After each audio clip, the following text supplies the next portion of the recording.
Rasulullah Shallallahu Alaihi Wasallam telah mengingatkan, rubba talilil Quran wal Quranu yal'anuh. Betapa banyak orang membaca Al-Quran sedangkan Al-Quran melaknatnya. Serem banget itu. Orang membaca Quran, orang menghafal Quran, tapi Al-Quran sendiri melaknatnya. Siapa mereka? Orang yang menggunakan Al-Quran untuk berantem. Satu, orang yang menggunakan Al-Quran untuk berpecah belah. Orang yang menggunakan Al-Quran untuk mengadu domba. Zaman dulu ketika perang Jamal dan perang Siffin, berhentinya perang gara-gara apa? Diangkat Al-Quran. Al-Quran diangkat. Kalau Al-Quran sudah diangkat masih gak mau damai, pihak yang gak mau damai akan dilaknat oleh Al-Quran. Ngangkat Al-Quran, simbol perdamaian, berhenti perang. Berarti Al-Quran itu gunanya untuk menyatukan, bukan untuk berpecah belah. Nabi Sallallahu Alaihi Wasallam telah bersabda, Iqra'ul Quran maktalafat qulubukum. Bacalah Al-Quran itu, kata Nabi, selama Al-Quran menyatukan hati kalian. Wa idzakhtalaftum faqumu anhu.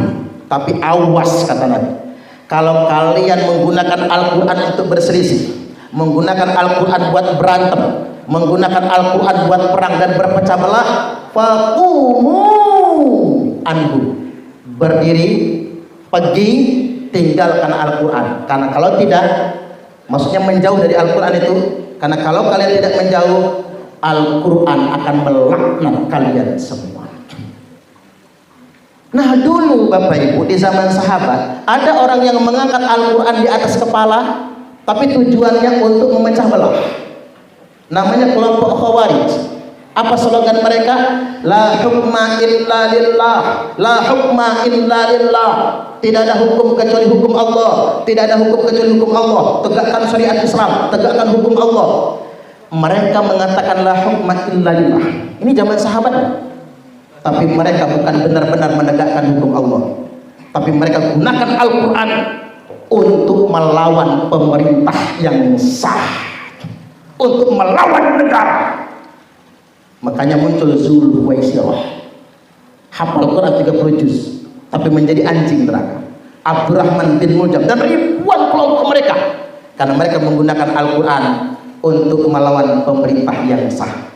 Nah sekarang muncul lagi Pak, muncul lagi kan Bapak Ibu, orang-orang yang mengatasnamakan Al-Quran, tegakkan syariat, tapi ujung-ujungnya ngajak bangsa Indonesia mendelegitimasi pemerintah yang sah, melawan negara. Dan kelihatan mereka pakai bendera hitam, pakai bendera hitam. Kan udah jelas keterangannya tentang bendera hitam. Idza ra'aitumur rayatis sud. Apabila kalian semua melihat bendera hitam dikibarkan. Sekarang lagi ada aksi nih di Polda Lampung. Aksinya itu pakai bendera hitam. Tuh kan Pak, nyelek. Pak tentara sama Pak polisi mau menahannya itu kan serem Pak, karena ada kalimat la ilaha illallah. Itu waktu bendera hitam ditancap di flyover kota Bandar Lampung, nggak ada polisi yang berani nyabut. Ngapa Pak nggak dicabut, kata saya? Ada kalimat tauhidnya Ustaz, kata dia. Karena mereka begitu Pak, jadi tameng. La ilaha illallah itu jadi tameng, jadi alat mereka. Biar kita takut dengan bendera itu, makanya ditulis kalimat la ilaha illallah. Maka asar dari Imam Ali menyebutkan, apabila kalian melihat bendera hitam dikibarkan, falzamul arda wala tuharriku aydiyakum wala arjulakum. Tetaplah di bumi kalian masing-masing. Jangan gerakkan tangan kalian, jangan gerakkan kaki kalian, jangan ikut-ikutan mereka, karena mereka itu kelompok bendera hitam palsu. Qulubuhum kazuburil hadid. Kelompok itu hati mereka keras bagaikan baja. Coba kita identifikasi Bapak. Semua yang pakai bendera hitam kereng bukan main. HTI, Hizbut Tahrir ya, ISIS, JI, Al-Qaeda, JAD, JAD, semua yang pakai bendera hitam itu keras hatinya bagaikan baja. La yakuna bi ahdin wala mitsaq. Mereka tidak pernah menepati janji, melanggar janji, melanggar kesepakatan hidup berbangsa dan bernegara. Endingnya mereka ngajak melawan pemerintah yang sah. Begini Bapak Ibu, saya ambil contoh tadi kasus kelompok pengusung khilafah belakangan teriak-teriak bela Palestina. Benar bela Palestina, bela Palestina. Hanya dengan menegakkan khilafah kita bisa membela Palestina. Nah ini masalah ini.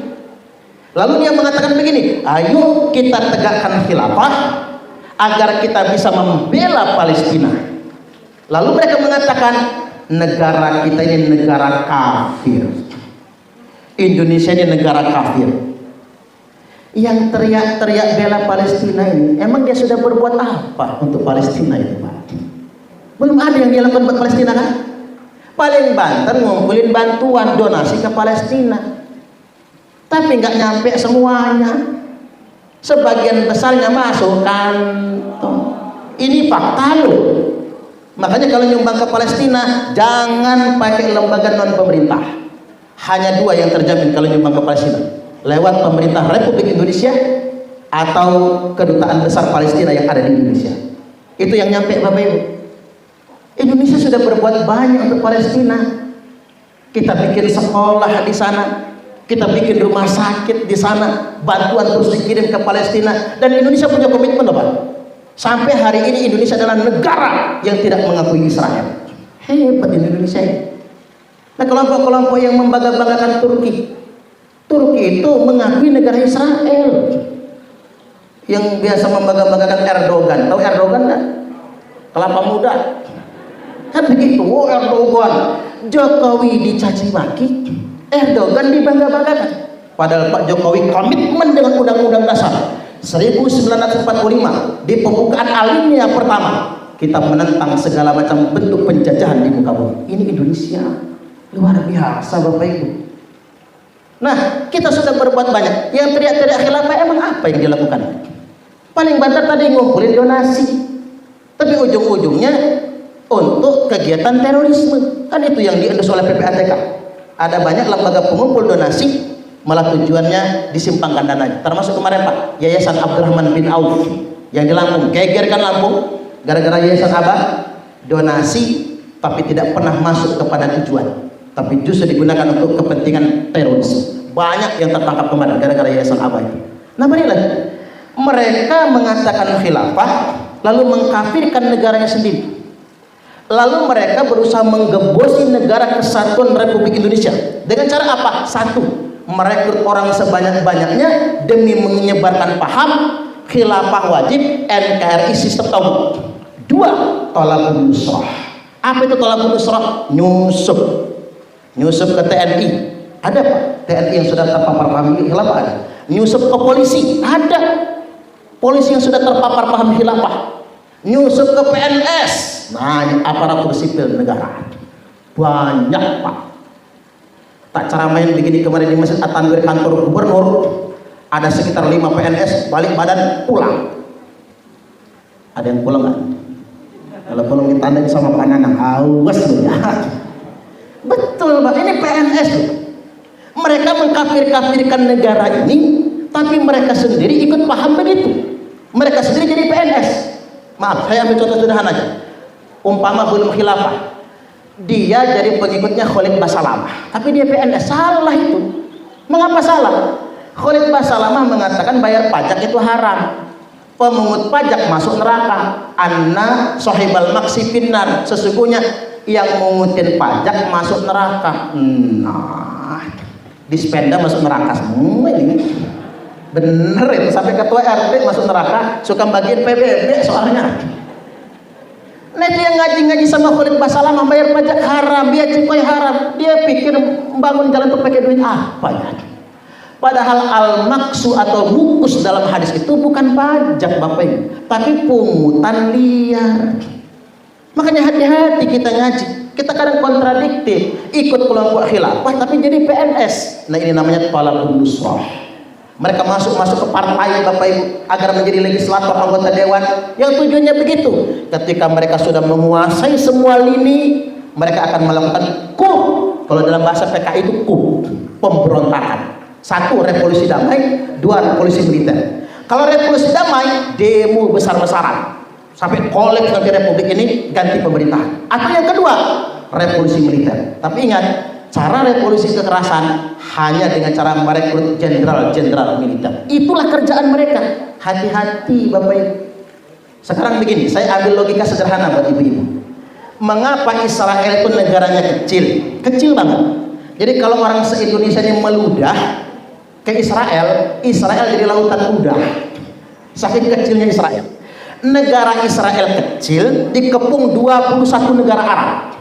Mengapa 21 negara Arab enggak berdaya dengan Israel? Bukan karena mereka pecah negara, bukan. Karena Israel itu punya Amerika Serikat. Israel bisa nyelelek karena Amerika yang melindungi Bapak Ibu. Berarti begini Pak, kalau kita Indonesia ingin menyelamatkan Palestina dari penjajahan Israel, minimal Indonesia harus sehebat Amerika dulu. Betul nggak kira-kira?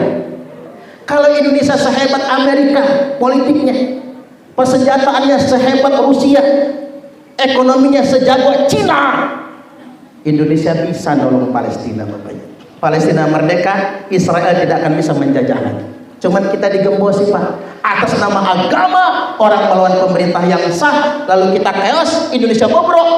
Borok-borok nolong Palestina, kita hancur-hancuran Pak. Jangankan bersatu dan kuat, kita mengalami disintegrasi.